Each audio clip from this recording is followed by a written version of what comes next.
In this video, I'll show you how to fold down and tumble the rear seats of your Toyota Rav4 second generation and even the third generation. So on each corner of the seat, you're going to find this latch. You need to pull fully up and then you'll be able to fold the backrest. Same thing on the other side, you see it's this small latch right over there. You can even go through the trunk, okay, and do the same process. You pull completely out, okay, it needs to be all the way out, and then you'll be able to fold that seat. But obviously if the front seat is not pushed forward, it will not be able to do so.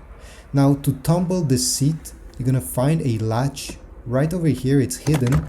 You need to push on it to unlatch the seat, and simply by pushing it like this, it will lock in place. And now you have a much larger space, especially for taller items. Same thing on the other side. There's this latch you need to push, and yeah, the seat will tumble. Now it won't because it's not fully, the backrest is not fully down.